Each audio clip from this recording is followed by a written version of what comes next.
good. I'm glad you started the show with a cookie in your mouth. It's nice. I haven't had a double stuffed Oreo Oh. in a long time. What's the review? Because you were talking shit before. Mm-hmm. So we just had a debate about the double stuffed Oreo versus the OG Oreo, which is kind of apropos of the show today. OGs versus the new shit, right? I said that the double stuffed is unnecessary. What do we need it for?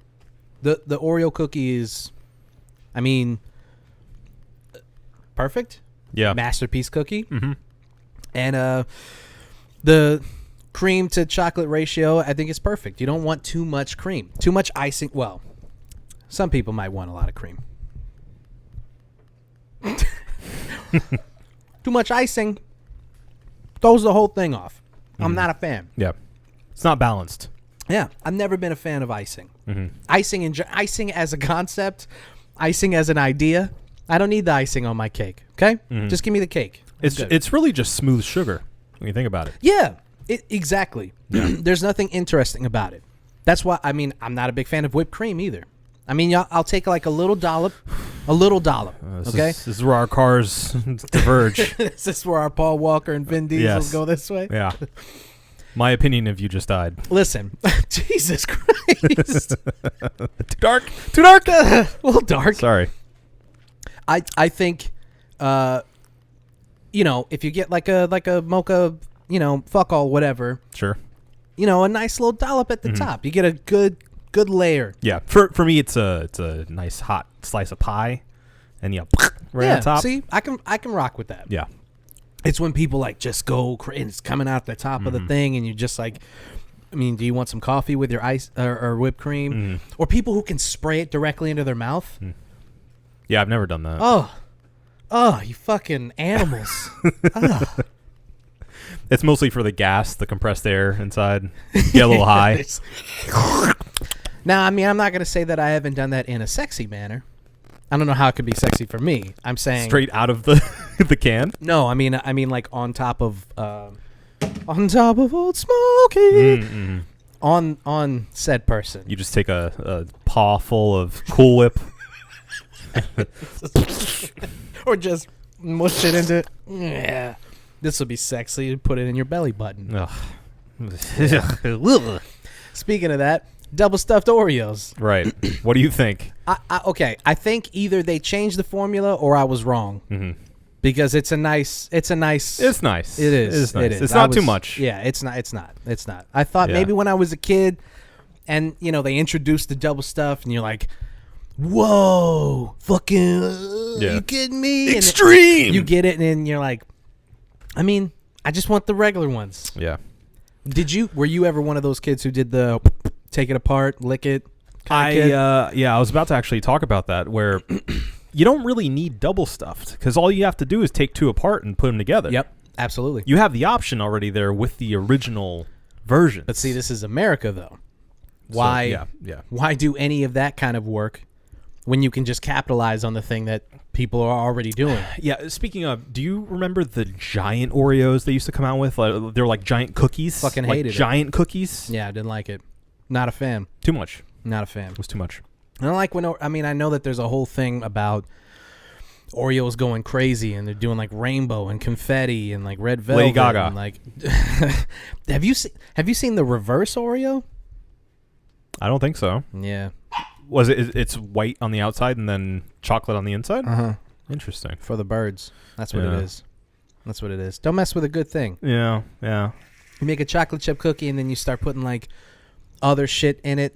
Well, like you said, like the original Oreo is like designed by Da Vinci. Like it's a near perfect cookie. Yeah, it's right in the middle of the Vesuvian Man. Did I say that right? I hope I said that right. I really went for it. Without even thinking about it. You shouldn't have even backtracked at all. If you say it with enough confidence, it sounds real. Well, I have to throw a little bit of insecurity just so people know that, like, I know that it probably wasn't right. I think you got it. I'm not even going to look it up. Okay. All right. So, let's get into these beers. Okay.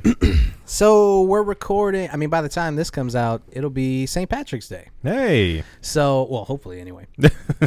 Or we'll have just passed. Mm-hmm. Either way, Adam had the brilliant idea to do something in the spirit. So, Adam, please tell us what we're drinking tonight. Well, we got 2 classic brewskis for you. We're diverting a little bit from our craft beer norms by having the Guinness. This is the draft stout. But then we're also going to follow it up with something new from them that caught my eye, which is the Guinness Nitro Cold Brew Coffee, which is beer with coffee and natural coffee flavors. So we're going to have the original first and then the cold brew version after, just to have a compare and contrast. Yeah. Nothing wrong with a little bit of mainstream beer every now and then. Sure. I'm not mad at it. In fact, I'm quite excited. Me too. So let's get into it right now. My name is Marco Dupa, and that guy right there is Adam Obesius Rodriguez. What's up, brewskis? And this is episode 303 of the One Baron Podcast. Hit him. Talk to me, girl. Talk to me. Lost to be found by someone to save you when you're down. Yes, I'm bored when it's bright out. So bored when it's bright out. 4 to 5 a.m. takes me to a place where I fit in. All right. This is the One Beer In Podcast, the podcast where 2 brews crack open a brew and see where that one brew takes us. As I said, episode 303. Excuse me. Let me clear my throat. It's that fucking Oreo cookie in there. Oh, that double stuffed Oreo cookie, baby. Sláinte.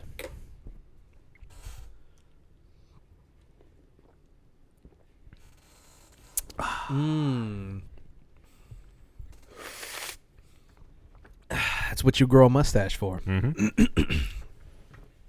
So, oh, it's gonna get bad. It's just gonna get all mucusy back there. Oh, no. Yeah, it's the stout. It's the I'm obviously not lactose intolerant, but lactose does just fill my face with mucus. Yeah, isn't that gross? Interesting. Yeah. I looked it up. It's a real thing. It's one of Really? the things that they tell you if you have like when you get sick, if one of your symptoms is postnasal drip, one of the things that they tell you is obviously when you get sick, you drink a bunch of fluids, right? Yeah. Mostly water. Clear Yeah. liquids. And one of the reasons for that is anything else, doesn't serve to basically clear liquids, mostly water, serves to not only keep you hydrated, and I know some people when they get the flu, they get like diarrhea or they vomit a lot. Yeah. And that will that obviously dehydrates your system, right? So Or if you get a obviously- fever and start sweating a bunch. right? Another thing. So that's why you would want to have a bunch of fluids. Special guest. Hello, Celine. Look at that pretty girl.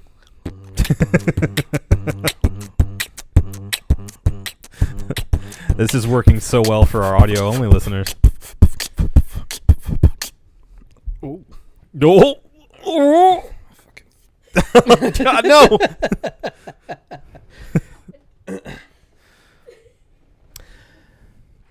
The other reason why you would drink clear fluids in a lot of them is to thin out the mucus. It Right. actually runs through your system. It's kind of like, turning the tap on and running all that bad water out. Flush it out.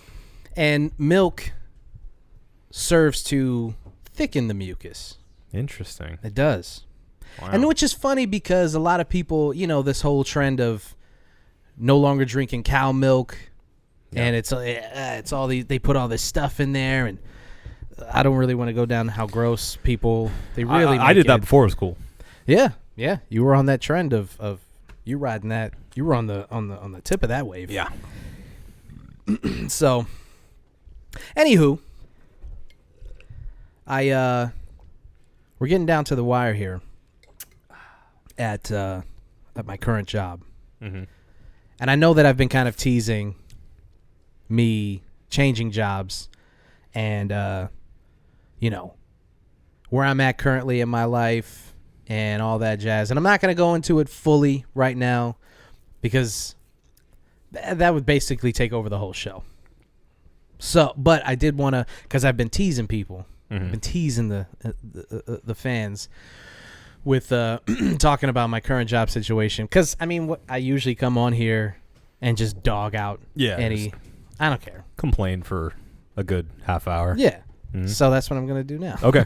Because I'm in that 2 weeks. And, dude, when you put a 2 weeks in, let me just say that I can't remember. This is actually the first time that I've put a 2 weeks in and actually worked the full 2 weeks. Mm.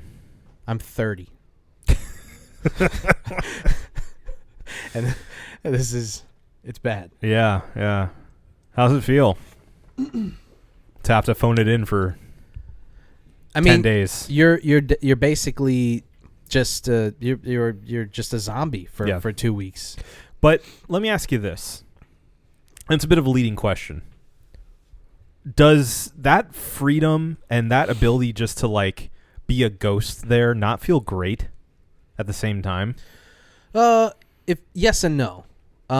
There's part of me that's like, because I've been kind of getting loose with what I've been saying. Like I've just been in the middle of the office being like, fuck this job. Like, I don't know why. Who's with me? Basically, I'm like, you guys know that this fucking place sucks. You know that there are systemic problems here. Yeah. And we've all acknowledged them with, an email comes out and we all just kind of look at each other like, for real? That's what we're doing? That's the policy that's being enacted? Yeah. We all know. And yet everyone's just kind of like, it's a living. It's a living. And so on the one hand, I'm kind of like, I do have this. I show up and I just basically do nothing. Mm-hmm. I just listen to podcasts all day. I just kind of stare at the computer. But on the other hand, I'm still there, and the only reason I haven't just said fuck it is because I want that PTO payout. Of course, right? Yeah. So they've got me kind of by the balls still, where I can't just come in. Basically, what I've been doing is doing just enough to not get the Metal Gear Solid. Huh? What was that noise? Metal Gear Salad? Metal Gear Salad. Nice. The Metal Gear Solid. What was that noise? And I just don't want to alert them to my presence. Sure. Yeah, so I show up. I do just enough to stay below the caution. And so I still have to kind of work. Yeah. So there's a piece of freedom that it's like, fuck this place, and I'm kind of doing what I want, but there's also still like not exactly what I want. Sure. I don't know. For me, whenever I would put in my 2 weeks, because I don't think I've ever quit a job. I don't think I've ever just walked out and been like, last day, goodbye. A couple of times. Yeah. So it's always been, here's my 2 weeks. All right, I'll stick through the entire thing and do it.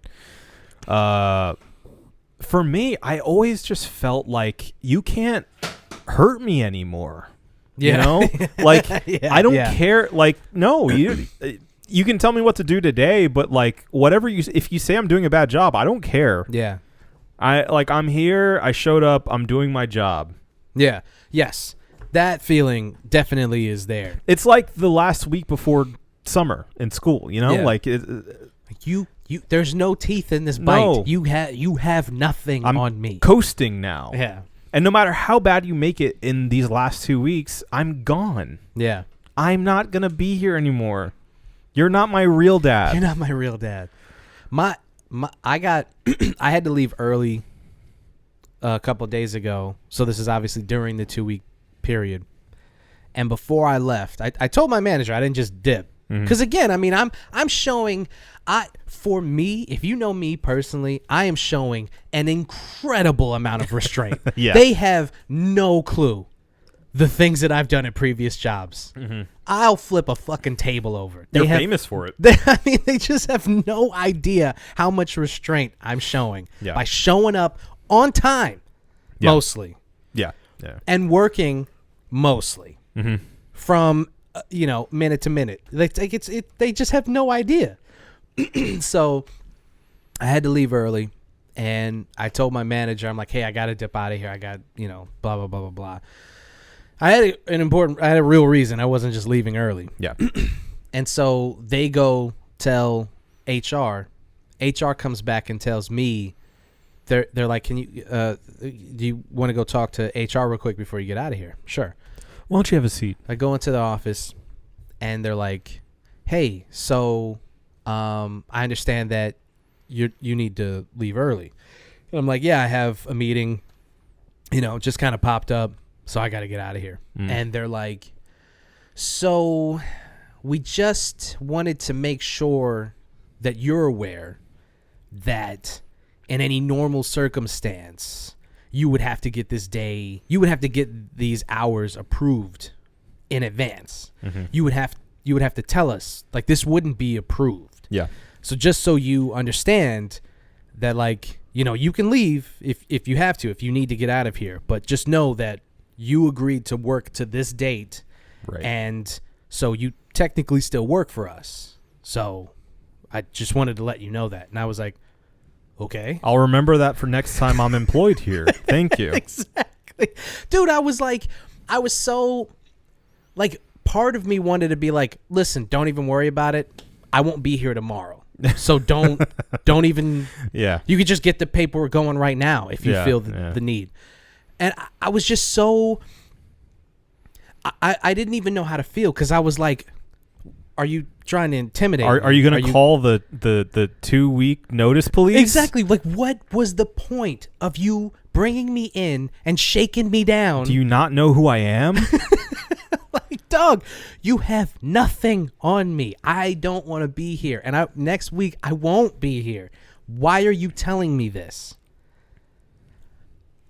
I mean, can you explain why they would want to bring me in just to remind me? The only thing I can think of is they were trying to appeal to you in a sense that would make you feel guilty about leaving.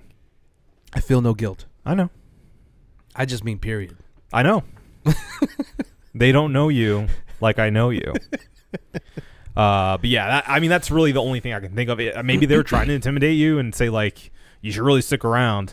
And so you'd go, okay, yeah, I guess I will. Maybe they thought you were completely bullshitting them. That's the only thing that I could think of that makes the most sense. That they thought I was bullshitting, and they called my bluff, and I was gonna be like, oh, I didn't realize it was that serious. Right. All right, I'll work. I guess I'll stick around then. Yeah.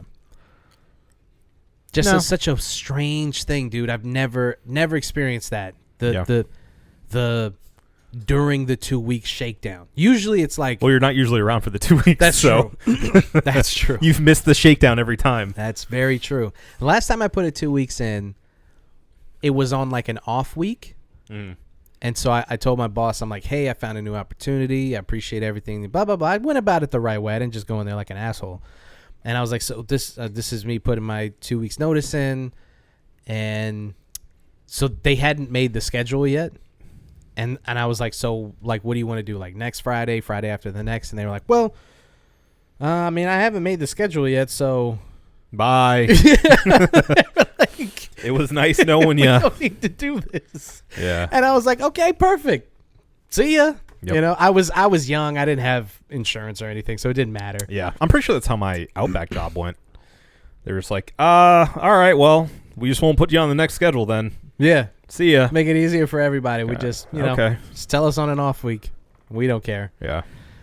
So, I mean, most jobs that I've had, I've gone from job to job, just basically customer service position after customer service position after back of the house, blah, blah, blah, blah, blah.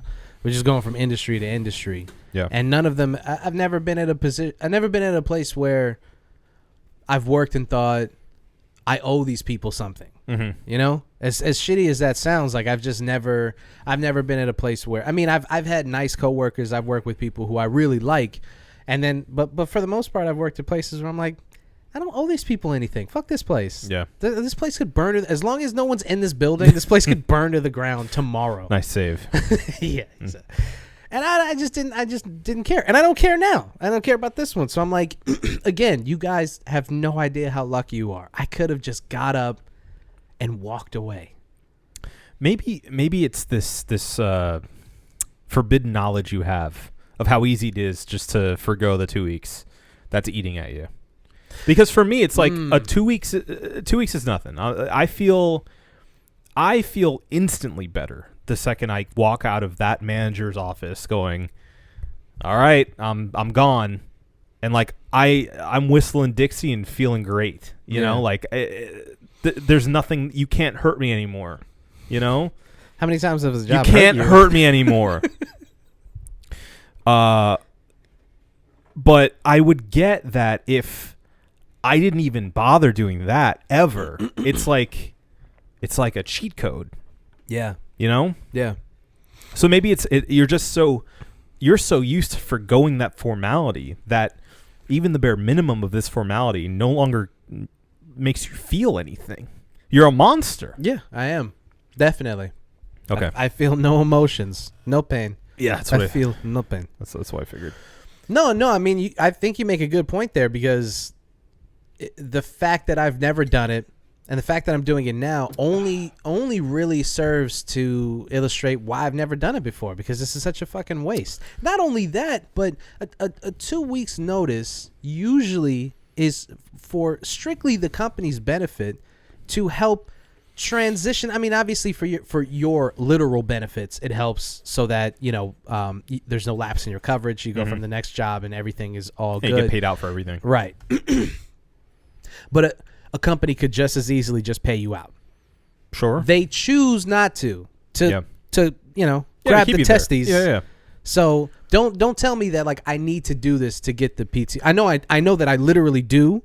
Yeah. But if a job was just like, nah, you're all good, bro. I mean, you know, thank you for everything that you've done. You're good to go, blah, blah, blah. Yeah. Expect your next check to be fat as fuck because we're putting the PTO and your personal days on it, so you're good. Yeah. They could very easily do that. If they had a replacement already. But see, now that's the rub, right? Because at my current job, they haven't done that. Yeah. By the time this episode comes out, I'll be gone. And there will be nobody there to replace me. So why the fuck did I do this?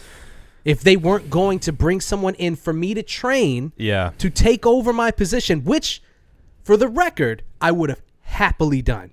I like training people. I like showing people new stuff.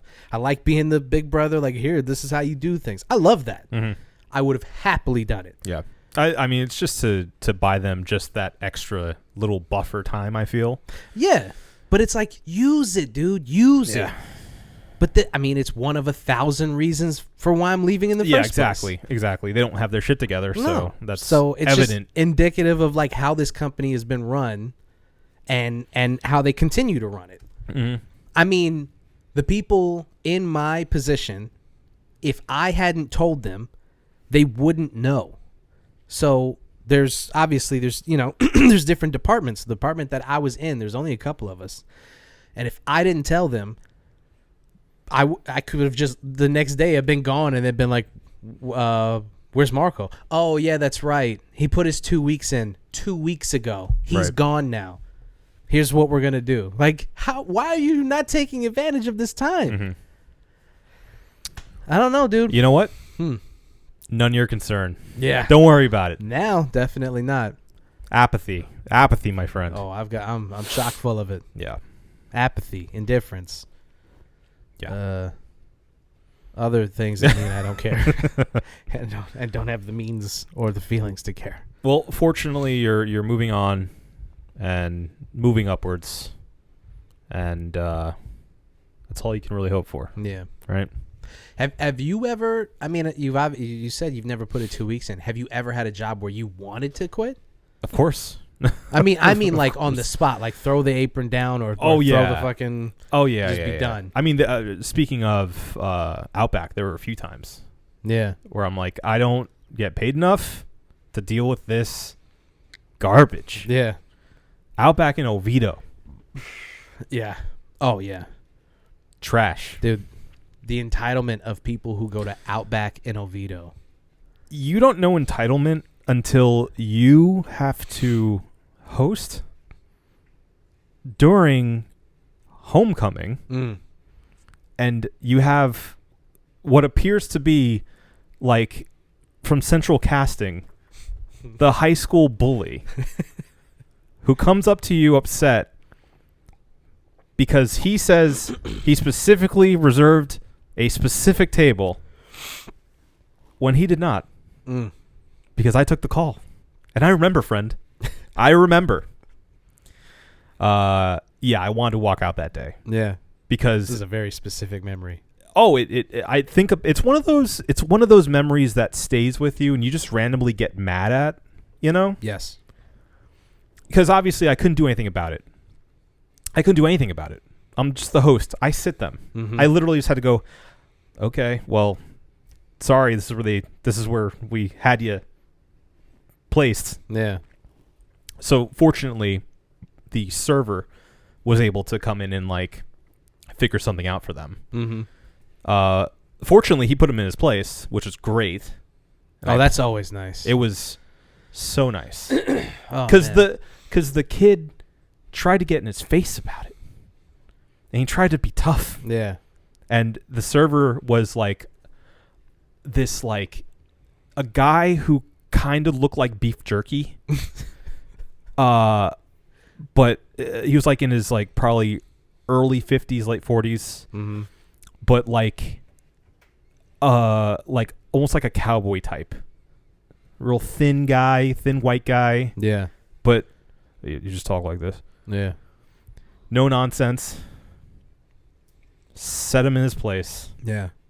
The guy finally backed down to his girlfriend going, "Stop it! Ugh. Stop it!" Ugh. And eventually they sat down, they ate, and that was it. But I just remember fuming at the fact that I couldn't take a chair over his head. Yeah. See, that's part of it. That's part of the reason why all of these jobs are just so. If you could just tell people how you felt in that moment. Yeah, or I mean, literally, like that's all I would have to do to feel qualified in that situation and happy. Yeah, is to just be like, you're being an asshole right now. Yeah, stop it. Yeah. You didn't say that. This entire culture of the customer is always right, which is such an American thing, where it doesn't matter. You could borderline punch a baby in the face, and as long as you're the customer and the baby was taking your order, we encourage it now. Back, we've got a booth for baby punching. Yeah, as long as you were the customer and the baby was taking your order. It wouldn't matter. Right. And this culture that we live in, where you just have to bend over backwards for people and let them walk all over you. Yeah.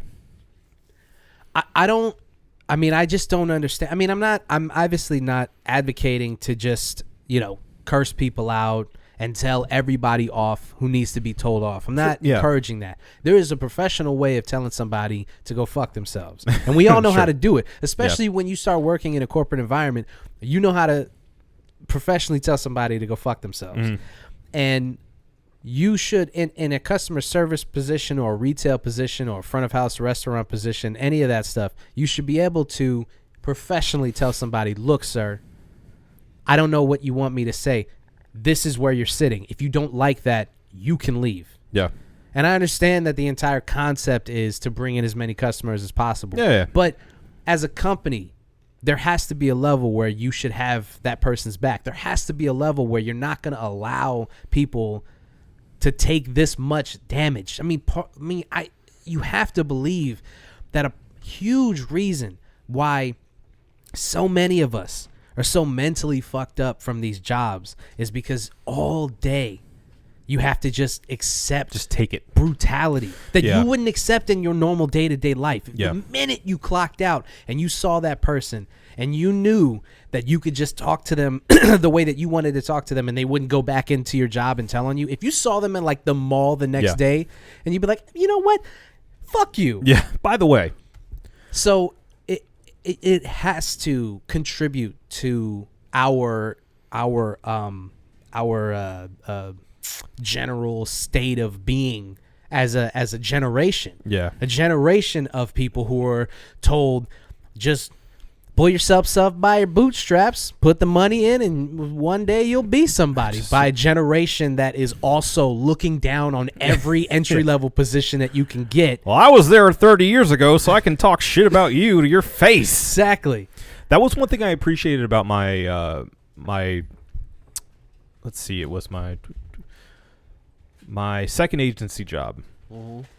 Was we flat out fired some of our clients because they were assholes. That's it. If you're going to be an asshole, we don't want to work for you. Yeah. Simple as that. That's And good. I always appreciated that. That's all it takes, man. All it takes is for your manager to come out from, behind the back of the kitchen and be like, what seems to be the issue? This asshole Cedar or whatever the fuck he is put me in the wrong spot. And you're like, all right, well, first of all, we don't need to use that kind of language. Second of all, there may have been a mistake made. We'll rectify the situation, but you need to calm down. Something that says, I got you. Right. It's all about de-escalation at that point. But these jobs de-escalate by throwing you under the bus 9 times out of 10. Yeah. So it's much easier to say, yeah, he's a fuck up. We understand. How can we help you? Well, it's a different thing if you if the onus is on you and you feel empowered by falling on that sword. Yeah. Like if I were to go, yeah, you know what? I totally messed up. You're 100% right. Let me get that right for you. Yeah. I made that decision. Right. But if my manager's coming in and going, he messed up. Sorry. We're trying to figure it out. Right. That's a completely different Or thing. they take you in the back and they're like, just apologize. Let's get this over with. Yeah. Like, it's not a big deal. It's like, Right. it is though, man. That's why we're back here whispering about it. Because it is a big deal. It's not as bad if you choose to do that because you're just placating them. Yeah, but why? Why do most of us in these positions inherently feel that way? Well, I mean, I guess that's customer service. Exactly. That's the entire idea behind customer service is you do whatever you can to make the customer happy. Right. And that includes losing your own morals in some instances. Lying. And losing and letting them trample over your dignity. Yeah. And that's welcomed. That's rewarded. For being a brown-nosing, sniveling piece of shit, Yeah. you're rewarded for that. And that's why it's so fucking frustrating. Because it shouldn't be that way. Yeah. Even my current job, like, if somebody says that I fucked something up and I know that I didn't, there will be times where my boss would have my back. And when you read that, especially like if you read it in an email where they're like, hey, so-and-so, we understand why this can be frustrating, but it appears, with our research into this issue that Marco did nothing wrong. You made this mistake. We can help you, blah, blah, blah, blah, blah. We can give you a discount or what have you. Yeah. You placate them in that way. But just throwing that little thing of like, he didn't do anything wrong. Mm-hmm. Publicly saying that, he didn't do anything wrong and you don't even know how much of a jolt of electricity it is until it happens. Yeah. Because for me, I always tell myself, like, I don't give a fuck about anybody's opinion of me or their opinion of my job. As long as I'm doing enough to get that paycheck and go home, I don't give a fuck. But then in those instances where it does happen and that somebody does have your back, you just, it still feels good. it does. Yeah. Like it just feels like, God, that was nice. Yeah. That was nice. It doesn't matter how fucking hardened I think I am by all of these past experiences. It's nice. Yep. And it's not that hard to do. No. And that's that's the most frustrating part. It's not that hard to make your employees want to come to work every day. It's really easy. We're already showing up for the paycheck. Right. So that's already, we're good. Now we're already done with that portion of all you have to do is just make it so that we like being there. Mm-hmm. Yeah. And workers who feel respected and seen and heard will work harder for you. They'll stay later. Every time. Yeah. So Every time. If you believe in the mission statement, even if you don't believe in the mission statement, even if you just believe in your manager, even if you want to make sure that they're okay. Yeah. I've worked at jobs where I'm like, fuck this place, but Susan over there, I can't leave her like this. Yeah. I got to make sure that she's good too. Yeah. Easy. Yep. It's easy. So I'll go into more specific detail later. Okay. When I feel comfortable with what's currently going on. It's like a Dragon Ball Z episode. Keep dragging it out. Ugh. The Marco Dupa story. I'm going to keep dragging it out. But we'll come back to it. We'll come back to it. Okay. The Marco Dupa saga. So yeah. When there's a lot of relevant entertainment news that's been going on. Yeah. Yeah. It's award season. Yay! Yay! So we just got done with the Grammys. And I mean, what can you say? The people who were supposed to win, I guess, won. I don't know how many. The usual suspects. Yeah, I don't know how many big surprises there were. Yeah, I guess not many. Off the top of my head, it was cool to see Kaytranada get something. Kaytranada, yeah, there were some cool Thundercat. winners. The Strokes finally got Strokes, an Oscar, a Grammy. Yes. Nas won. Yeah. Yeah, Not for that album. I know. Not for that album. It was fine. It was a fine album. It should have been Alfredo. This is why the Grammys never get it right. Even when they get it right, they don't get it right. No. So Nas has been nominated for a Grammy 14 times. Jesus. His first album came out in 1994, Illmatic, obviously a masterpiece. Yep. And he's been nominated 14 times since. And this is his first win in 2021 for the album King's Disease, produced by Hit Boy. And while it was, I wouldn't say a return to form, it was a good album. Like you said, it was fine. It was good. It was a good album. Yeah. Hit Boy is a really good producer. In fact, some people would argue he was the producer of 2020. He did an album with Big Sean, and he did an album with Nas, obviously, and he just produced a bunch of hits. He's a really good producer. Yeah. Prolific. Did some stuff with Kanye. I think he helped him write a bunch of stuff. So yeah, he's really good. King's Disease. I mean, it's just not. I mean, it's a good album. It's just, but it's not Nas at his best. No, Nas hasn't been at his best since like 2006. And it the reason I know that for a fact that this album wasn't great, it was good, it wasn't great, is because I haven't gone back to it. Yeah. I went back and listened to it maybe 3 times. And then I was like, all right, I got my fill. Yeah. Yeah.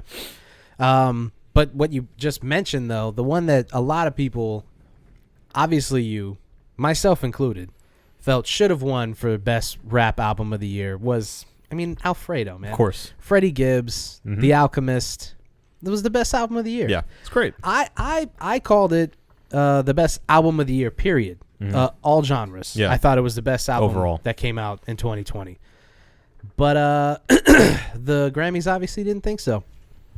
And I think these award shows, these institutions have been doing this thing where they've been trying to make up for the past, right? So they've been doing a lot of redemption kind of things and a lot of comeuppance for their past transgressions. Well, it's and like shit the like that. Scorsese win. Yes, you know? exactly. Yes, that's that. Yeah, Scorsese should have won years ago, but instead he wins for The Departed, and you're like, that wasn't the best movie that year. No, it's not his best. It wasn't close to his best. No, and it wasn't the best movie that year. No, and it's insane that he cleaned up that year. Yeah, and so this is what these award shows usually do. They have a long history of being racist and kind of xenophobic and inclusionary or disclusionary. What's the opposite of that? It's not inclusionary. They've not been inclusive. They've been the opposite of that. There is a word for that. Disclusive. Disclusionary. Yeah, disclusive. Anti-inclusive. Yeah. That word. Substitute that uninclusive. word. Uninclusive. To a degree that you're just like, I mean, I stopped really watching these shows, probably 10 years ago. Just because at that point I was like, I just don't, they're just never going to get it. They're just never going to get it right. Yep. And at this They're also point, like 4 hours long, so. Oh, yeah, they're awful to watch. Yeah. Just to sit down and watch them.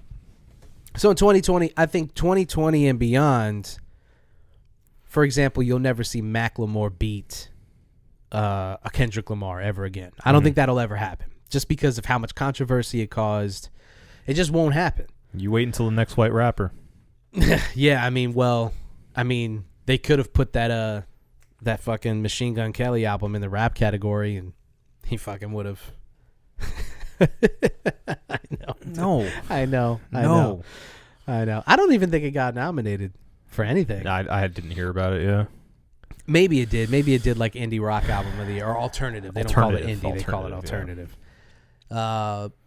So, all that to say, they give Nas the award this year because they've never given it to him, and he's deserved it, plenty of times in the past, and they go, all right, well, now it's his year to win it. And you're like, but this wasn't the year, man. No. This wasn't the year.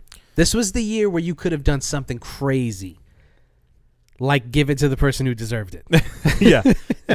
Yeah. And they didn't, and they just continue to fail. And that's why I'll never have faith in the Grammys, and why I'll never have faith in the Oscars. You look at all these nominations, and on the surface you go, oh, wow. And, Daniel Kaluuya or Lakeith Stanfield could win. Steven Yeun could win. But more than likely, well, I don't know, because now it's kind of up in the air, right? Because Chadwick Boseman, too. Right, so I was going to go into the Best Actors category, Best Leading Role. It's Steven Yeun, Anthony Hopkins, Chadwick Boseman, Riz Ahmed, and there's a fifth. I'm forgetting somebody. Who is it? It wasn't 4 nominees. Was it 4 nominees? No, there has to be one more. There's got to be one more. We could just... If only there was some way to know. Look it up. Jamie, pull that up. I haven't heard that in months. It's probably good. Good for you. I'm just not going to switch over to Spotify. Yeah. I know that he made all his money, and I know that he's got his legions of fans who will follow him anywhere, and I know that he's probably bigger than he's ever been, but I'm not going to get a premium Spotify account just to listen to Joe Rogan. Maybe if Joe Budden was still on there and I had to, that's how I was listening to the Joe Budden podcast, and I was like, I already have it, maybe, but no, not anymore. You're going to be mad because it's somebody that you would expect to be in the Wait. Gary Oldman for Mank. Yeah. You got it. You got it. Yeah, there it is. Gary Oldman's got a really good chance of winning it again. And from actually watching the movie, phenomenal. Yeah. Yeah. So there's that. I think. Well, let's just do predictions. Let's just do some off the cuff predictions. Okay. Because we haven't watched a lot of the Oscar nominees, so this is really just based on knowing the Oscars and the cultural climate that we're in. Yeah. Let's just do some. I really do wish you bring up that point of us not being able to, or not having seen a lot of the movies. We could have seen them. The problem is, I really wanted to watch Minari. Yeah. But it's $20. Yeah, I don't want to spend $20 to stream something. It's a lot of money. Yeah, which would make sense again if we were talking about this with the Disney Mulan thing. Yeah, where you're already buying a streaming service and then you have to pay for the movie on top of it. I feel like it would be easier to swallow that pill if you had an entire house full of people to put in on that. Yeah. But during this panini, it's hard to invite people over to have a movie night. You can't have that many people in a Panasonic, Right. So it's unfortunate. It's unfortunate because I would really like to see more of these movies, but a lot of them aren't on just streaming platforms that you have automatically. Well, and the other thing is I'm spending $20 for access to this movie, but What happens if I stop paying for what is it on Hulu? Or I think it's on everything. It's an A24 movie that I think they have for rental for $20. Okay. You can also see it in a movie theater so like right Vudu now. and like iTunes. Everywhere. And, Yeah, I think it's everywhere. Well, not Netflix. No. Rental services. Oh, okay. Right. So like, so it's just a movie that's out that you can. yeah, right, I okay, think I get what you're saying. You can rent it on like YouTube too, I think. But it's $20. Yeah, and see that's the thing. Renting it, I don't even get to own it for $20. Right, which is different than Mulan because at least you got to own Mulan once you. But then you kind of don't though, because if you no longer pay for Disney Plus, you don't own Mulan. Can you download it? Do they let you download it? I've never seen any downloading features, but I'm very curious as to. I wonder if you can. I don't want to speak out of turn. Yeah. But this kind of goes back to the conversation that we had a long time ago about like nobody reading the terms and services of the shit that you download on iTunes. Right. I recently saw too on Twitter. I forget who maybe Anthony Fantano or somebody in like the music sphere. Mm-hmm. It was like a meme basically of somebody. This article that came out that was like, should I keep all of my CDs or not? Yeah. And somebody posted a response to that saying, well, yeah, because you own them and there's no secondhand market. So they're going directly to the dump if you don't keep them. Right. And when you have a CD, you own that physical media. Yeah. You own it. It's yours. You're not renting it. Yeah. Which is what you're doing whenever you're paying for a streaming service. Yep. Or even iTunes or something. You know, like you're technically just renting that content. Yeah. Same thing with PSN. If you buy a game online, you're technically just renting the license to play that game. And you know what? I'll give Sony credit. They make that abundantly clear. Sure. That you get this because of this service that you're paying for. The minute you stop paying for it, you don't It's get gone.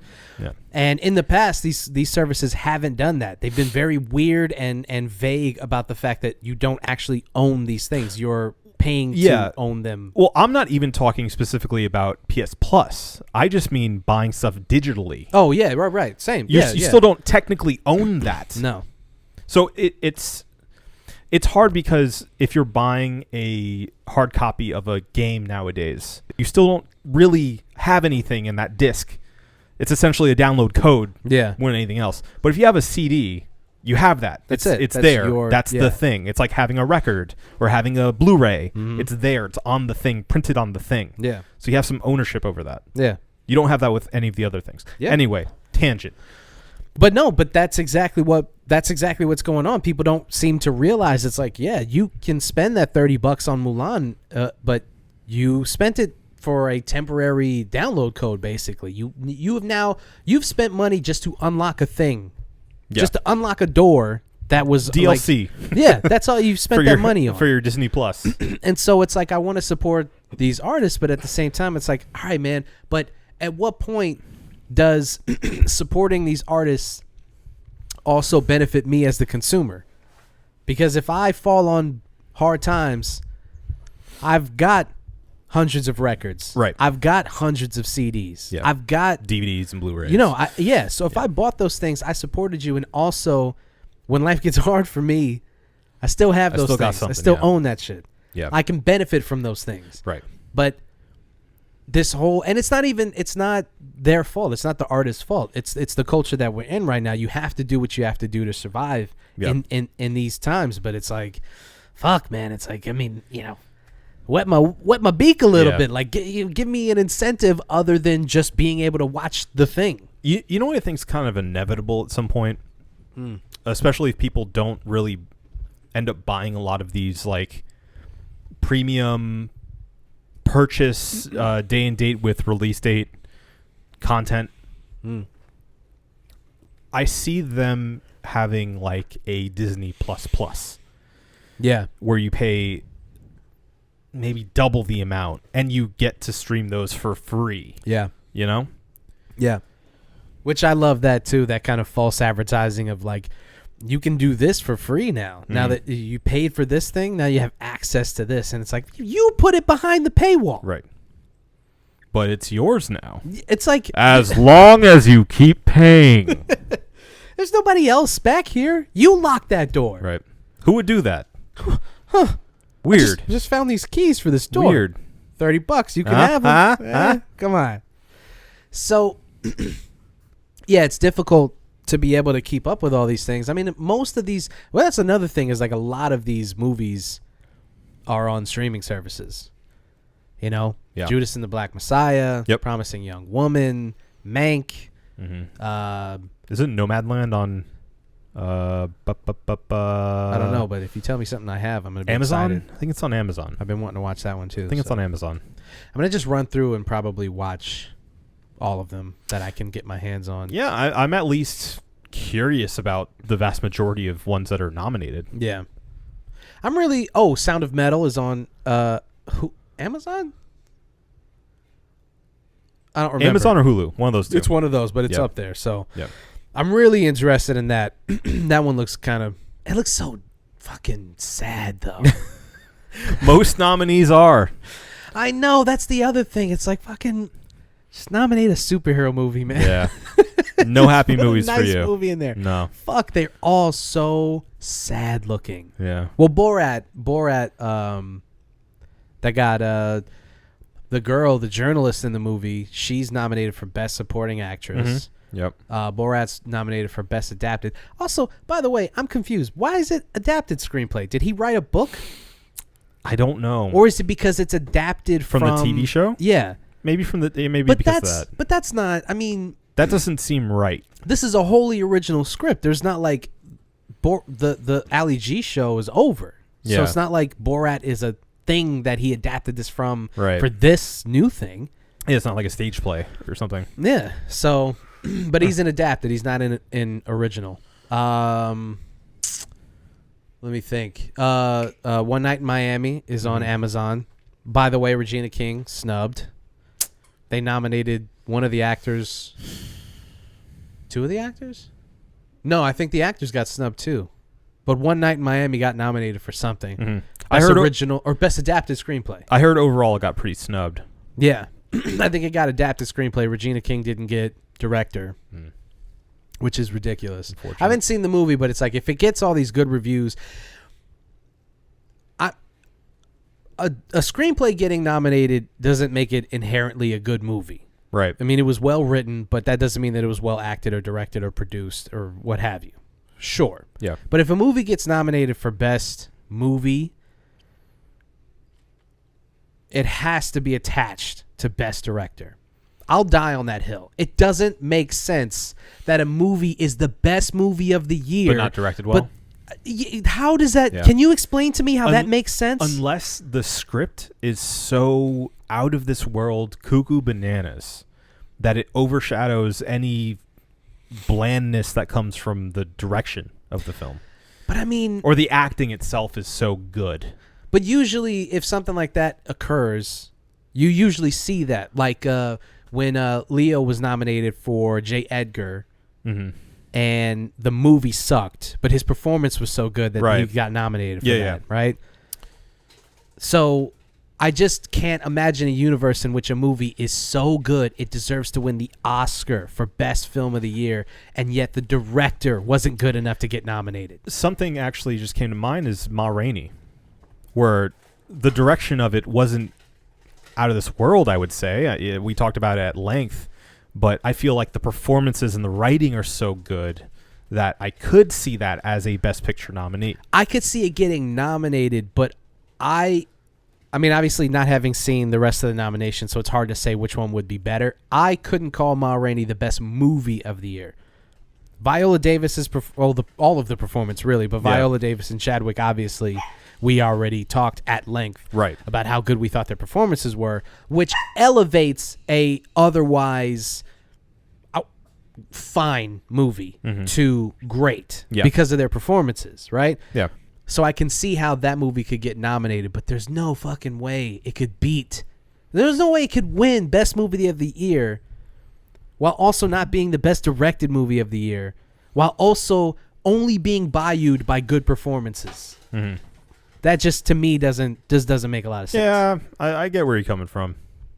I think there's a window. I think there's a window of opportunity there in those cases, but the rest of the movies have to be lacking in some way Big time. in that case. Well, pull up the nominees. What was? I mean, I know I'm asking a lot. I'm sorry. I'm sorry. I just don't worry about it. We'll go off of memory. I looked at the list once. We'll just go off of memory. Best picture you're looking for? Yes, please. If it's not too much trouble. Beep boop beep boop beep. All right, we have Sound of Metal. We have Mank. We have Minari. We have Promising Young Woman. That's the one we didn't think about. And The Father, which... That's the Anthony Hopkins movie. Did anybody see that? Judas and the Black Messiah, The Trial of the Chicago 7, and Nomadland. That movie, The Trial of the Chicago 7... I don't want to see it. I don't. It seems like preachy Hollywood Oscar bait trash, and I feel like I'm going to be bored out of my mind by it. Yeah, just courtroom drama. Or maybe like even I'm afraid of being offended by it, honestly. In what way? That it's so pandering. Oh, yeah. Because everything I've heard about it is that it's this like ultimately feel good, like, oh, justice system's gonna win it eventually. Yeah, we'll get it there. And it's like maybe we're living in too much of the pessimistic time, or maybe I'm personally too pessimistic. To be moved by that. But I don't want that. Yeah, I don't. It's not going to unless I'm I could be talking to my ass here. Maybe I do need to see it just to see how I feel after it. Yeah, but I don't know. That doesn't. Hearing how that sounds, and that's been the verdict overall from what I've read about the movie, I'm not excited by that premise. Yeah. I'm just not, especially given the fact that it's apparently like it takes a lot of liberties with actual history. Right, that's what I've read. And I'm like, I don't care then. That it's like a super dramatization of events. Right, and I would understand if it was done in a way of like Tarantino's done. Yeah, where it's like, on purpose, they do that for a reason, and it's very clear that this is where history diverts, and this fictional world begins, and like an alternate history type of thing. But the way this is presented is like a real retelling of this historical event. Yeah, and I just think that's kind of irresponsible. Yeah, definitely. Anytime a movie does that, where they take a bunch of liberties and then try to portray it in a way that's like, you won't believe what history, the story you never heard. Yeah, and it's like, well, we never heard it because you pieced it together. Right. It's not that. Yeah, I think I'm a little bit more interested only because of my man crush for JGL persists, and so I want to see him succeed in anything that he does. Sure. And so, and also, I'm interested in the fact that like Sacha Baron Cohen got nominated for Best Supporting. Yeah, that's interesting. But the movie itself, and I like Aaron. I like Aaron Sorkin too. Yeah, I like him. I know his writing style rubs a lot of people the wrong way, but I like it. I like the quick, witty kind of style of writing. But I don't know, just the entire premise and everything I've heard about it has turned me off. Yeah, but it's on Netflix, so maybe I'll give it a shot. Well, I mean, you have. After that performance, after that Oscar-worthy performance, I think you're kind of obligated to watch that movie. All right. So, if I have to, maybe we can do. When are the Oscars? Probably next month. Hell, hopefully. if I know. I don't know. I want to know if we have enough time to do enough one reel ins to catch up. It's a lot of one reel ins. It is. The show proper would take a back seat. This would be like the Mission Impossible. Couple of weeks back. That was fun though. Yeah. Well, let's see. Hey Google, when is the Oscars? April 25th, 2021. April. PM Eastern Daylight April Saving 25th. Time. That's about a little over a month away. Yeah, we'd have time. We definitely would have time. Or maybe we don't do one reel ins. Maybe we do. Well, we could do one reel ins for the best movies of the year categories. Oh yeah, best or picture. Nominees, yeah. Best picture, yeah. Yeah, we could do that, and then most of them have all the performances, so we'd be able to talk about the performances. Yeah, no, we couldn't go like for every single one that's nominated for every little individual award. Right. Best picture. Not all the, we can stick to best picture and see how that works out for us. We could split it for Minari. Yeah. I'd be willing to do that.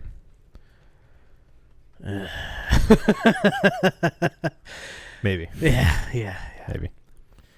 So one of the bigger Oscar snubs was The Five Bloods, not getting nominated for director or movie or screenplay or actor for Delroy Lindo or supporting for Chadwick Boseman. Yeah. I thought he had a really good chance of being a double nominee this year because of his passing, obviously, and also because those two performances were incredible. I thought, I mean, we talked about it on the Ma Rainey show, but I mean, he was turning in performances that was like, oh, this guy's turning the corner on his career. He's going to be the next Denzel. He's going to put in these powerhouse performances. Yep. He's got the franchise thing on his back, so he's good to go money wise. Now he can make these weird choices and interesting choices and do these like avant-garde kind of things. And so yeah, I thought there were two incredible performances that I thought he had a really good chance of being a double nominee. Mm-hmm.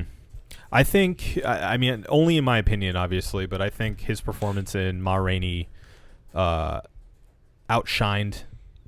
The Five Bloods. Yes. And I get the feeling that's why it wasn't listed. Just because it was so, again, only in my opinion, I think that it just was so much greater. Not saying his performance in The Five Bloods wasn't great too, but I just think it's on a different level. It's just weird though, because it was propped up as this super Oscar baity movie, and it was sitting at, the last time we checked, it was sitting at like a low 90% on Rotten Tomatoes. So it was getting rave reviews, and yet it doesn't get nominated for almost anything. And it's like, I mean, man, is it just the stink that Spike's got on him? I don't know. I mean, I was pretty high on the movie, but I don't think it was one of the best of the year. Now, okay, because I agree with you. I don't think it was one of the best of the year. I mean, we talked about it on another one, really, right? That it was, again, another movie that was bayoued by Delroy Lindo and Chadwick Boseman. Yeah. But culturally, usually a movie that gets that much critical acclaim in award season such as this would get nominated. And I've read that a lot of people were saying it just came out too early, and it came out on Netflix. Yeah. It came and went, and people just kind of forgot about it. I think it's Spike's fault. Let me rephrase that. Because it's not Spike's fault for telling the truth about Hollywood. I think it's the reaction to his truthfulness about Hollywood. It was a reaction to Spike. Yeah, I think he has been and has continued to be blackballed in the industry. That's not to say that Spike has not put out some dog shit movies. He has. Oh yeah. But he has put out some stuff, and I think, I've read that he's lost out on some opportunities that he was up for. That, backroom kind of like, you want Spike to do it? I mean, you know what that calls for? I mean, do you know what what kind of attention that's going to bring if you bring Spike Lee onto this? You know what he's going to do to this, blah, blah, blah, what kind of... So, for him to even get this movie in the first place, get the budget that he got from Netflix, get the performances that he got out of his actors, get the critical acclaim, and get no nominations, I think...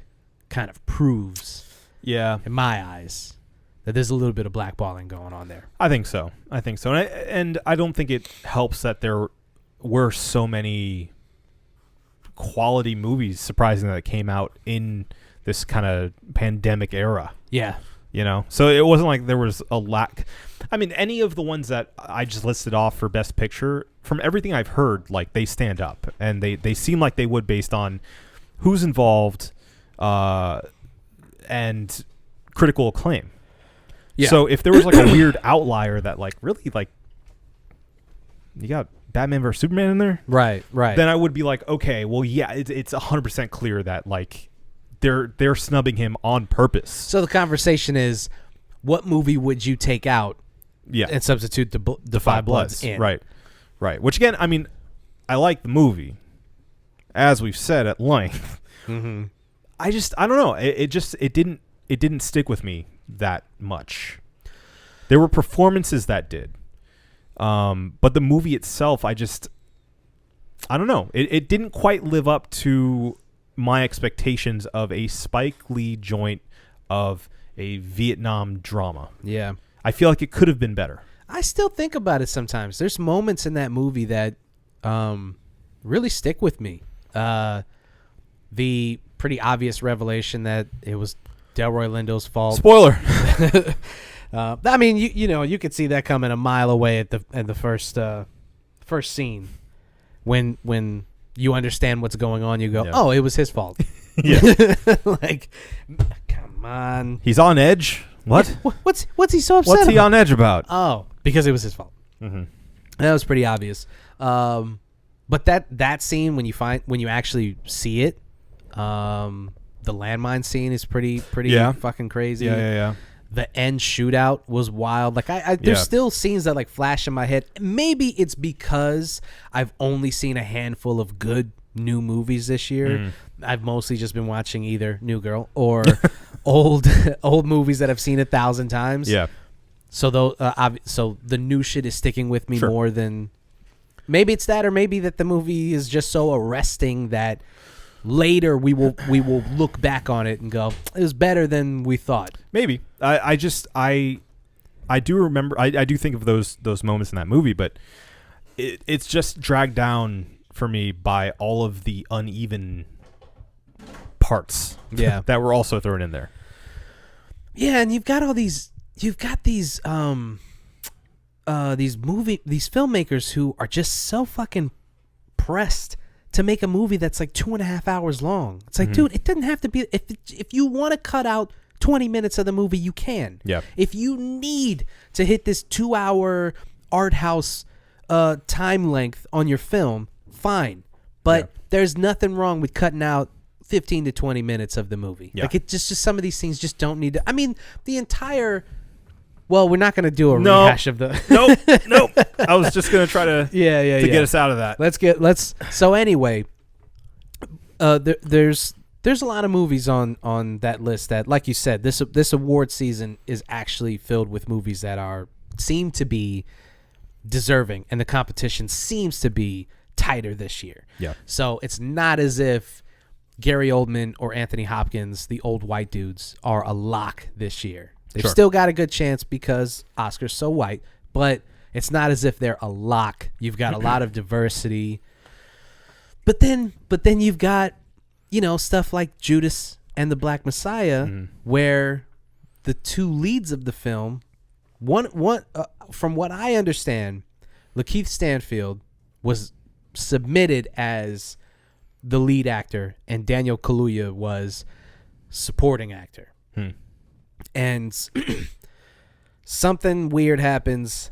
They put Lakeith in supporting with Daniel Kaluuya for the same movie.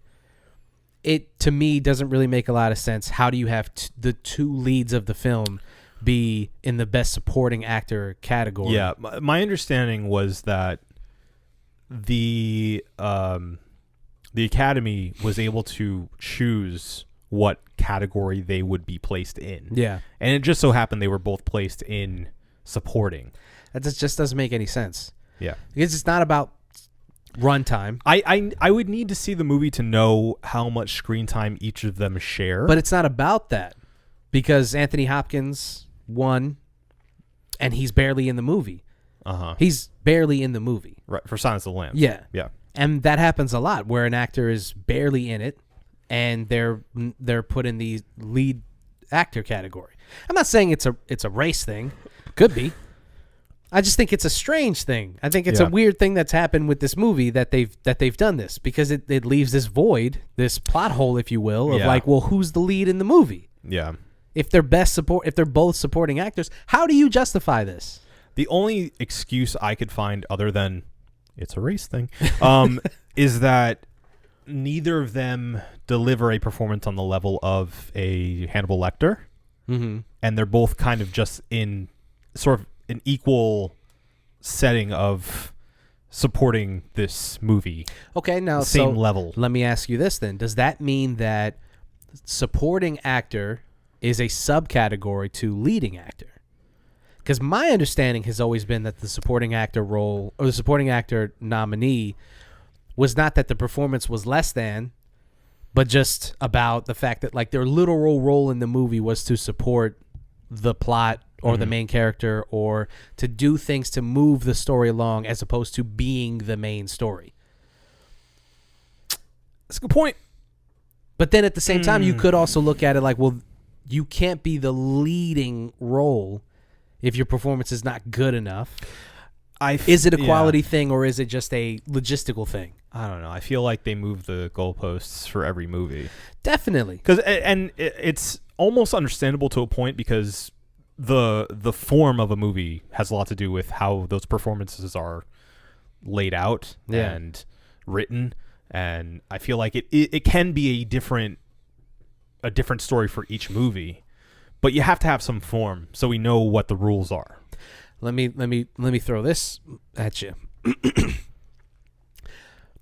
They know that these performances are good. They're both good enough to be leading actor performances, but they needed to squeeze all of these nominees in. They didn't want to leave out the Anthony Hopkins and the Gary Oldman's right, and the Riz Ahmed's right. So what do you do instead? You push out maybe supporting is a weird category because it can kind of go anywhere, right? Yeah. So what you do, instead of filling out your lead actor nominees with what would have been 3 black dudes, an Asian dude, 2 Asian dudes actually, and that would be your 5 nominees, right? 3 black dudes and 2 Asian dudes. You go, wait a minute, where's our white dudes, right? Instead of doing that, you just shift them to supporting, where you can kind of do whatever you want with supporting. So now you've got 2 black guys in the supporting category. Now you can get it all. Not so white anymore, are we? Exactly. That's maybe what happened. Because again, if you're looking at it from just a singular, like, okay, so if they're the 2 supporting actors, who is the lead actor in this movie? Right. The Oscars got to go, I mean, what does it mean to lead a movie? You know, What do you mean by lead? define leading and actor and best. I think the lead was the Black Panther Party, personally. Conceptually. Yeah. So You just don't get it. That's my theory, that they wanted them in there, and they knew that they deserved leading, but they had to squeeze in. I mean, they had to get that Gary Oldman. I mean, it would be weird for Gary Oldman especially to not be nominated. Yeah. I mean, it's just been one of those revelation kind of performances where you're like, Gary Oldman, he doesn't fucking miss. No. And again, having seen the movie, he was incredible in it. Yeah. So I'm not holding it against him in any way. Let me stop you. Okay. Because we have not got into part 2 of this. Yes. And we're past an hour. Way past, actually. Okay. So what do you want to do? Let's pour it, taste it, talk about one more thing, and review. Okay. I can dig it. My ass. By the way, people are probably need answers as to why the podcast look. Oh shit! Nice. Perfect. Can you make get some napkins? Celine, bring us some napkins. Oh, is that a weird question to ask? Oh, I'm sorry. Am I putting you out? It was the way you asked. Excuse me. Excuse me? Do you mind? Can you do something about this? I'm not doing anything else. Anyway, I'm leaving all this in. Okay. What a mess. Yeah. Well, people can't see it because of the framing. So yeah, if you're wondering, We're in between tables right now. yeah, next week set will be a little different. It will be a little different. If you couldn't tell, the table was just a dining room table. And we were sitting on these uncomfortable ass seats, which were my fault. I had this weird thing where when I was living on my own, I just had this, like, I would just go to the Goodwill and find, I would find furniture, office chairs, just weird shit, right? And I would just get it because it was just priced so well. You wouldn't believe the kind of shit that people will drop off at a Goodwill for whatever reason. Their grandpappy died, or they bought some new stuff and they didn't want to throw it away. They thought somebody else would be able to benefit from this, or whatever reason. Mm-hmm. There's some stuff at the Goodwill that's just like, I mean, no lie, incredible stuff. Yeah. In near mint condition. And so that's what we were rocking with on this podcast For years. for years. And now we're stepping it up. Yeah, it was time for a change. So next week the set will be a little different. Hard pour, baby. Mm-hmm. Could have been harder. That's what she said.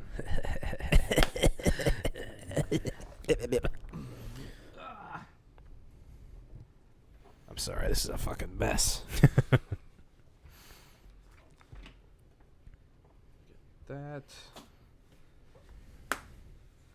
This is that real shit, guys. This is that real shit.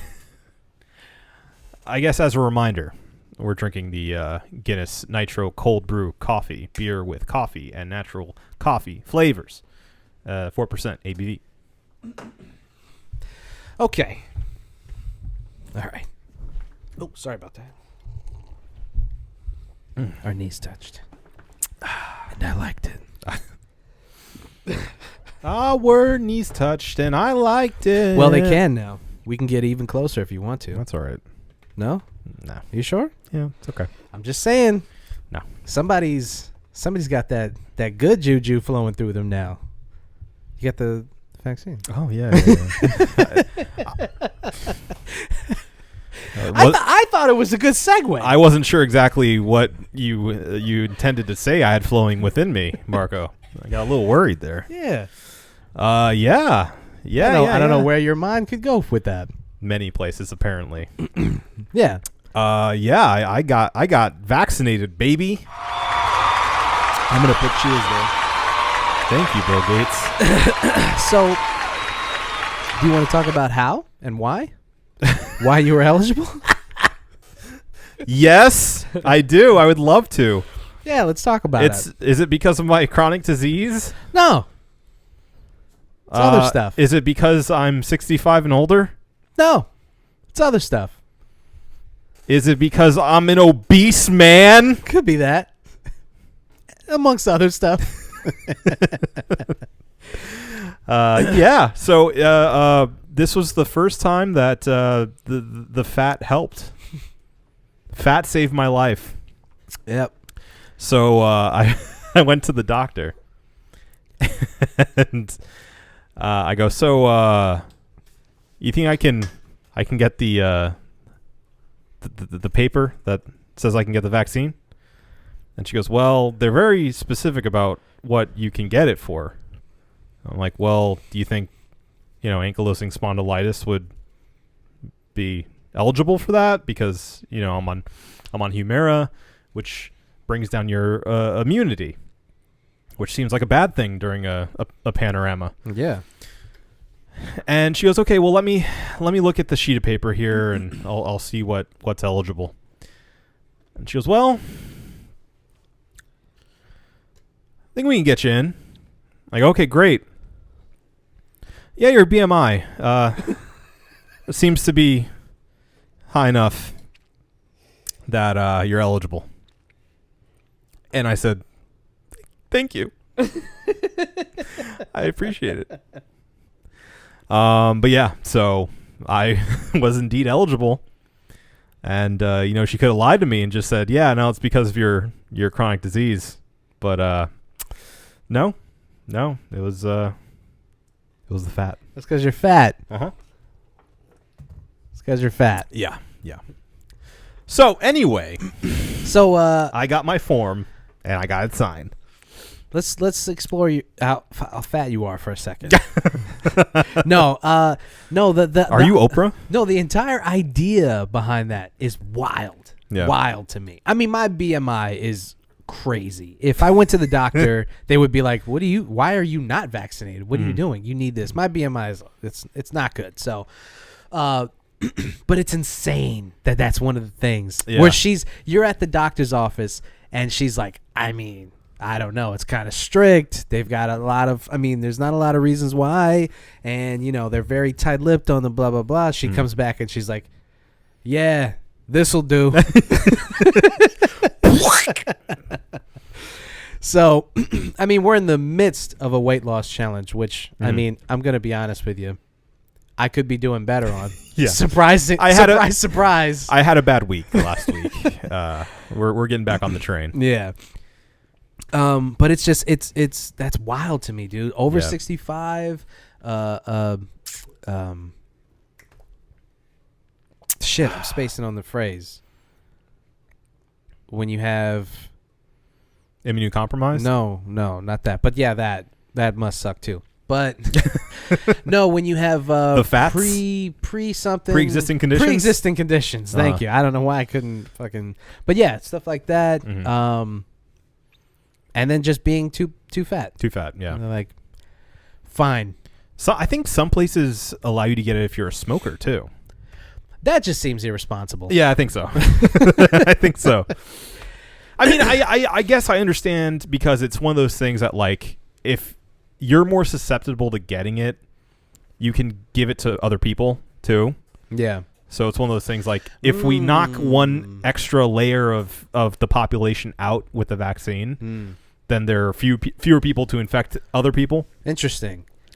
But it is kind of like the moral conversation that's trying to be had in The Dark Knight, where the Joker wires both of the cruise ships, and one's filled with convicts. Relax, they're ferries. They're not cruise ships. Yeah, right. One's filled with convicts, and one's filled with just normal citizens. Yeah. Right. And he asks them. They made their choice. Yeah. And it's an interesting. It's ham-fisted conversation, the ham-fisted way that they go about it. But it's an interesting dilemma of who deserves to live. Mm-hmm. When you strip it of all of the moral implications, it just really boils down to who deserves to live. Yeah. And who decides who deserves to live. And so this whole thing with the panini is like, who deserves to live? If you want to get to the bare bones and you want to get past all the niceties and just have the real conversation, it's who deserves to live. Yeah.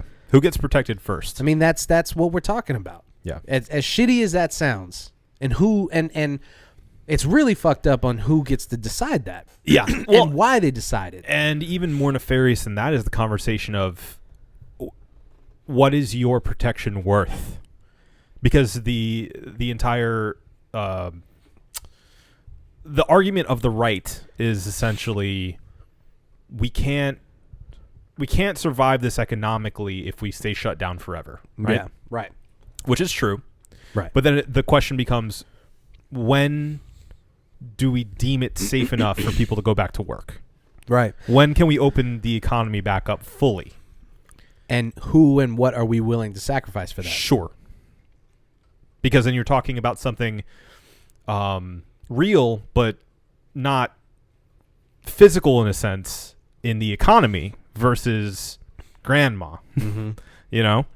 That's real. I can touch grandma. You can touch grandma, yeah. Not my grandma. She's dead. Not COVID related. Age related. Yeah. She was old. Mm-hmm. I got one more, though. Me too. Yeah. I got a spare. Yeah. Yeah. We're keeping her protected. But yeah, I think that is interesting as far as, who do we protect first? Who's our priority? Mm-hmm. And then what are we willing to sacrifice for the betterment of our economy? The greater good. The greater good. The greater good. The greater good. That's a big question. No Anyway. luck, no luck catching them killers then. It's just the one then. Yeah. It's I don't know. It's kind of fucked up when you think about it. This predicament we're Kind in. of fucked up. Yeah. But I mean, we're at a point now where hopefully, old Joe, he's talking about we'll have enough to inoculate pretty much anybody who wants the vaccine. In the next couple of months. Yep. That's why you keep hearing all this stuff of people saying like, it's almost over, or worse still. I posted this screenshot of a Bumble profile that I swiped on, or I swiped left. I did not want to match with this person, but I saw it, and she was like, "Now that the pandemic's over, we can blah blah blah." And I'm like, "Hold on, Missy. Wait a minute. Backtrack for a second. Yep. Because we still got a little ways to go before we're just like, man, that was crazy." Thank God we left that in 2020. Am I right? Back there. Yeah. I barely remember that. But no, so you got the first dose, we're getting the next dose in a couple weeks. Yep. And then we'll be back to, pissing and farting. Mm-hmm. Licking each other's eyeballs. Oh, yeah. Yep. So I can't wait. yeah, I'm excited about it. Yeah, I can't wait. Are you interested in the process? Yeah, tell me about it. I am interested. So I went to a local community college, Valencia. I think they have. Are they consider themselves a state school yet? Like Seminole. Valencia? Yeah. Okay. Because they have 4-year degrees you can get there. Showing my age. Mm-hmm. Well, I went to Valencia because they actually have FEMA set up out there. And Whoa. They're providing them with dudes in fatigues. And I felt like I was in a zombie movie. Oh, that's cool. I mean, scary, but cool. Yeah, yeah. Well, I'd never had the pleasure of seeing a FEMA tent in real life. So Feematon? yeah. So that was interesting. But yeah, everyone was super nice. But they have, I'm assuming, Army and Air Force reserves out there. Yeah. Helping with the entire process. And, FEMA people. And they set up these air-conditioned tents. And you circle through the entire thing like it's an adventure, basically. Yeah. Like it's just... And fortunately for me, it wasn't like a huge line, but you can see how they've prepared for it. It's like, twirling lines and stuff and this gigantic queue. But yeah, you roll on in, you show your paperwork, your ID. They put a little sticker on you. It has a QR code. All the military men and women scan it as you walk through like you're cattle. And everyone's very nice. And then, eventually you get to these tables and they tell you which arm do you want. you pick your arm and they go, okay, you're getting whatever brand they have available at the time. Which I got Pfizer. Hey, get a Pfizer, dog. So yeah, they stick you and they tell you to sit down for 15 minutes in another room and let you sit down. Somebody scans you. And For the chip. yes, that they put in you. yes. Make sure it's going through your bloodstream. Yeah, I have 5G now. And after 15 minutes, they come back up to you. They go, hey, how are you feeling? Feeling all right? Okay, cool. For the next couple days, you may have a soreness in your arm, which I did. You may have slight flu-like symptoms for the next couple days, which I didn't really. I was mostly just like really tired. Yeah. But As opposed to any other day. yeah, that's true. A little extra tired. Yeah. But yeah, and they said, okay, well, you're good to go. Just come back in a couple weeks, and we'll get you back your second dose. Nice. So, all right. pretty easy peasy lemon squeezy. Easy peasy. I love it. Yeah. Yeah. I mean, we told you guys. As soon as that shit was coming down the pipeline, it's like, put it in me. Yeah. Put it in me. I want 5G. Yeah. I want to radiate 5G. Mm-hmm. I'm a hotspot. I want to be a cell phone tower. I'm a hotspot, baby. Yeah, you are a hotspot. So that's good. That's good. I'm happy for you. Thank you. Mostly because it's just like, I know that obviously being on a on a medication that lowers your immune system on top of Being having every morbidly obese. exactly. Yeah.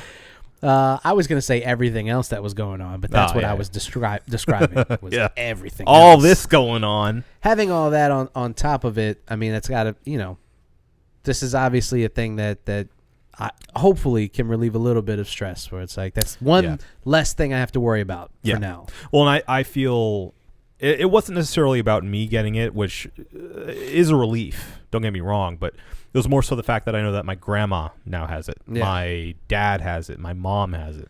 Well, and you can be around them and not have to worry. That's one less thing you have to worry about just being around Yeah, them. as much. Obviously there's still risks, but Right. You know. Right. You're not superhuman. sure. You are a hot spot, but not that hot. Yeah. Yeah. I mean, my pappy got it. My sister got it. My mom's gonna get it. And whenever it comes down the pipeline to me, whenever they just roll a syringe under the door, Yeah. I'll just fucking That's where you put it, right? Right in the fucking. I don't know where you're pointing. Right but in the dick hole. Oh yeah. It goes right in there. Yeah. And you just. Mm-hmm.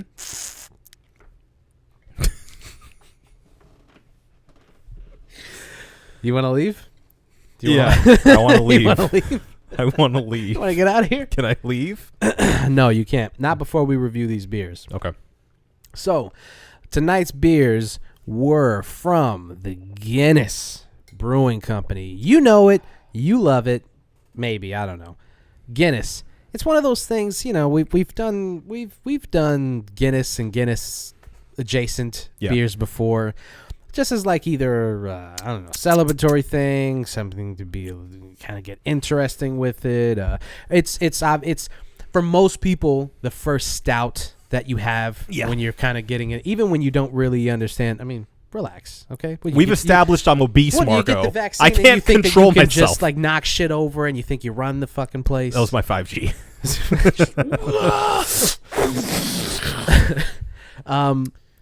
Yeah, so it's a lot of people's first foray into doing something outside of Bud Light, Coors Light, blah blah blah blah blah. Right? Iconic stout. Yes, and we know you didn't get it from Ireland, so the water and it doesn't taste like it's blah blah blah blah blah blah. Fine, whatever. Yeah. I'm not interested in your it's you got to get it over there. I know, dude. I know. Okay, how many times are we gonna have this conversation with somebody who's like you can't. I don't even drink it in America. It's not the real guy. I'm done with this conversation. Okay? I'm done with it. Sorry. It's okay. I lost myself there for a second. So we had the Guinness Draft Stout and the Guinness Nitro Cold Brew Coffee. And my man Obi, what did you think? We don't really have to give a score to the OG. But I guess as a comparison, should we even really score them, just really talk about how they compare, or do you want to give a score to the new one? Let's give a score to the new one. Okay. Because I feel like we had to have done the original Guinness at some point, right? Yeah. No way we didn't do it. So that being said, the OG Guinness is like an Irish grandma's hug. It's nice.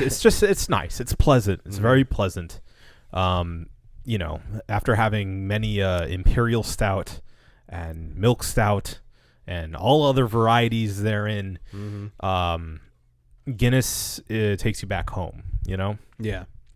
It's way lighter than any of the craft beer stouts that we're used to, and smoother.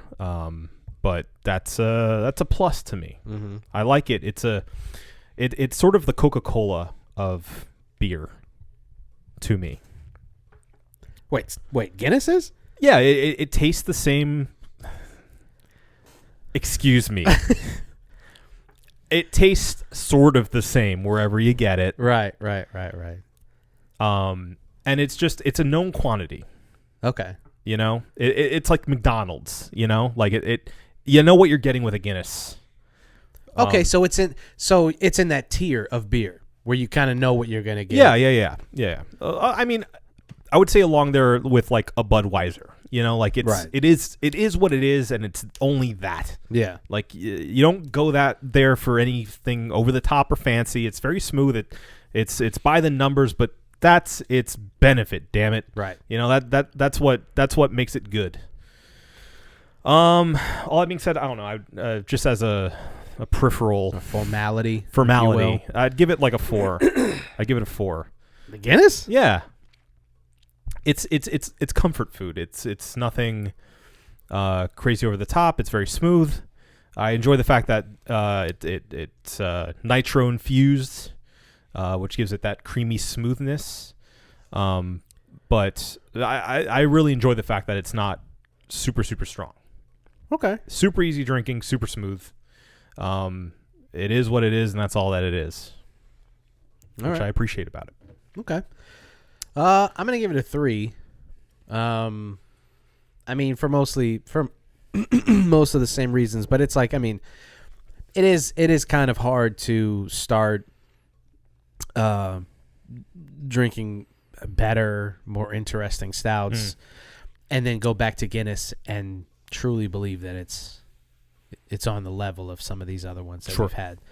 But well, you're the stout guy too. I that's what they call me. You're That's the what they call stout me. guy. Everyone calls me. They even people who don't know me. Yeah. They just go, stout guy. BMI? You get your vaccine yet? I'm sure it's high, right? I'm sure it's because you're a stout guy. You're a stout guy. But that's not to say that Guinness is bad. I get really annoyed with people who, once something becomes too, I guess, popular or ubiquitous, especially in the beer sphere, you're blessed. Especially in the beer sphere, I guess it becomes this thing where it's like, oh, it's not cool anymore to fucking like IPA as a beer type has become so ubiquitous. Yeah. That there's stuff now where you're like, I don't know, man. Is this even an IPA, or are you just calling it that? Yeah. You know, we Well, got and- New England and West Coast. And Hazy. Hazy is the big one right now. Yeah. You're seeing every fucking Juicy. company. Juicy. It's like a juicy IPA. What are you talking about?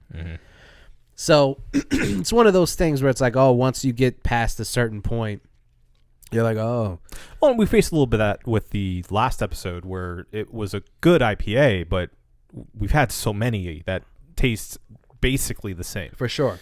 And that's not a dig on, what was it, Walking on Air or Waiting on Air or something like that we had last week. Yeah. Not a dig at them so much as it is just like, I mean, it's what happens in industries like this. Yeah.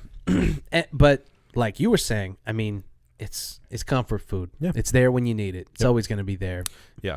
And it's something that I'll introduce to people years from now where they're like, you know, I want a stout. Well, start with Guinness. It's the quintessential starter's stout. All right. And then what they did, what's always fun when these big beer companies are like, we can do weird stuff too. We like coffee.